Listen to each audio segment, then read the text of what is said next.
Un d'aquests 10 candidats i candidates serà el futur alcalde de Castelló d'Empúries. Aquesta nit, amb la tradicional enganxada de cartells, tots els partits que es presenten a les eleccions municipals del 28 de maig han donat el tret de sortida a la campanya electoral. A partir d'avui ja es poden veure els primers eslògans que han triat cadascun d'ells per convèncer la ciutadania de que són la millor opció per governar el municipi. Aquests són els lemes que han triat. Bé, doncs el nostre eslògan és la teva veu, la nostra experiència, un nou impuls.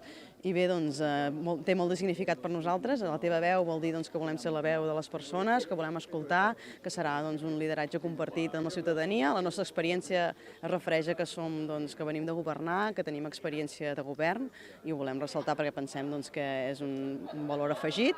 I un nou impuls també perquè evidentment hi ha un canvi de candidatura. Jo és la primera vegada que em presento a l'alcaldia i també tenim incorporacions noves a dins del nostre equip i per tant tot plegat, escoltant a les persones i amb l'experiència acumulada, però volem donar aquest nou impuls per seguir fent avançar el municipi per ser encara un municipi millor. L'eslògan és "Gent que lluiti és el que cal", és extret d'un poema de Miquel Martí Pol, que és que de res serveixen plors i laments, gent que lluiti és el que cal, precisament per esperonar a la gent que entri, que participi, que entri a les institucions i que participi de la política municipal. L'eslògan és la garantia del canvi, perquè nosaltres concorrem en aquestes eleccions amb voluntat de canvi en la manera de governar l'Ajuntament. I l'hem triat per aquest motiu, esperem obtenir uns grans resultats que ens permetin aquest canvi. Òbviament deurà ser amb la col·laboració d'altres forces polítiques, per tant ja ho veurem. L'eslògan és confiar en el canvi i guanyant tots. Per què? Perquè volem governar per tota la gent del nostre municipi, que ningú quedi exclòs, qüestió que aquests 4 anys nosaltres creiem que no s'ha governat per tothom. Libérate. Más específico imposible. Libérate del equipo de gobierno que lleva tantísimos años en el gobierno y que sinceramente es sectario simplemente para una parte de la población. Por lo tanto, toca liberarse. Tu decideixes el canvi.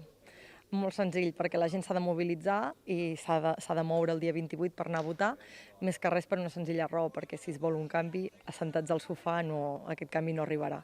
El nostre eslògan és un projecte ambiciós per transformar el municipi perquè creiem realment que és el que fa falta, projectar-nos en el futur i millorar la situació actual de Castelló i Empúries Brava. Hem triat Castellón per todos, porque yo soy una persona normal, quiero ser el alcalde de todos, además tengo otro eslogan. Yo me llamo Agostino Avventurato y quiero que los castelloninos y las castelloninas se aventuren conmigo. Gracias. Nosaltres hem triat l'eslògan de Cuida lo tuyo, que ve a ser cuidar la família, cuidar els barris, cuidar els monuments històrics, una mica això, cuidar lo tuyo, bàsicament. Doncs mira, la força que transforma, perquè som la força que podem transformar-lo tot, ho tenim molt clar, ¿vale? A partir d'ara venen 15 dies carregats de feina amb presentacions de llistes, de programes i molta presència a les xarxes socials per fer arribar a la ciutadania cadascun dels projectes que es volen portar a terme per millorar el municipi i la qualitat de vida de les persones que hi viuen.